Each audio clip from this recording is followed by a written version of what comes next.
માણાવદરના આંબલિયા ઘેડ ગામે પેશકદમીની કાર્યવાહી હાથ ધરવાની પંચાયત દ્વારા નોટિસો અપાતા લોકો જાતે પેશકદમી હટાવવા માંડ્યા હતા। અમુક લોકો દ્વારા ગંદકીના ઉકરડા હટાવીને મોટા ખાડા કરાતા મહિલા સરપંચે રૂબરૂ નોટિસો આપી છે।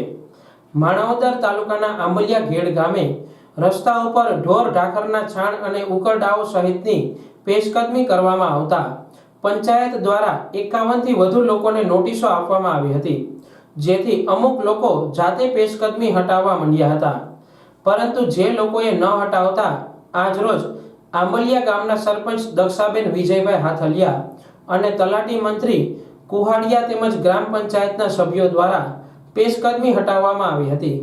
આંબલિયા ઘેડ ગામના મહિલા સરપંચ દક્ષાબેન હાથલિયાએ જણાવ્યું હતું કે અમુક લોકો દ્વારા ઉકરડાઓ સહિતની પેશકદમી હટાવી છે, પરંતુ રસ્તા ઉપર ખૂબ જ મોટા પ્રમાણમાં ખાડાઓ કરવામાં આવ્યા છે, ત્યારે આ ખાડા પૂરવાની પણ નોટિસો આપવામાં આવી છે। જો તેમ કરવામાં નહીં આવે તો પંચાયત દ્વારા આ ખાડા પૂરવામાં આવશે। ઉપરાંત આગામી સમયમાં જે લોકોએ હજુ પેશકદમી કરી છે તેઓની સાથે પણ કાર્યવાહી કરવામાં આવશે। આંબલિયા ગામના મહિલા સરપંચ દક્ષાબેન હાથલિયા રસ્તા ઉપર જાતે ફરીને ઉકરડા સહિતની પેશકદમી હટાવી હતી। ઉપરાંત હજુ જે અડચણરૂપ છે તેઓને પણ નોટિસ આપી હતી, ત્યારે એક મહિલા સરપંચ દ્વારા સારી કામગીરી કરવામાં આવી રહી છે।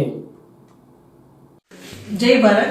હું આંબલિયા ગામની સરપંચ પદે ફરજ બજાવું છું અને આંબલિયા ગામમાં અમે નોટિસો આપી હતી। ઉકેડા જે પંચાયતની જગ્યા ઉપર એ લોકોએ ઉકેડા કર્યા હતા અને એ ઉકેડા હટાવવા બાબતે અમે એ લોકોને નોટિસો આપી હતી। 15 દિવસની નોટિસ હતી, એમાંથી ઘણા ખરાઓએ એ ઉકેડા હટાવી લીધા છે, પણ ઘણી જગ્યા ઉપર બહુ ઊંડા 5-5, 10-10 ફૂટના ખાડા છે, જેને અમે નોટિસો આપી છે 4 દિવસની કે 4 દિવસની અંદર તમે એ ખાડા ભૂરી દો। જો એ ખાડા તમારા દ્વારા પૂરવામાં નહીં આવે તો પંચાયત 20 તારીખ પછી એ ખાડા ભૂરશે। જો એ ખાડા પૂરશે એનો જે પણ ખર્ચો આવશે એ તમારા વેરામાં એડ કરવામાં આવશે અને મારી નમ્ર વિનંતી છે કે તમે તમારી રીતે આ ભરી દો તો સારામાં સારું છે।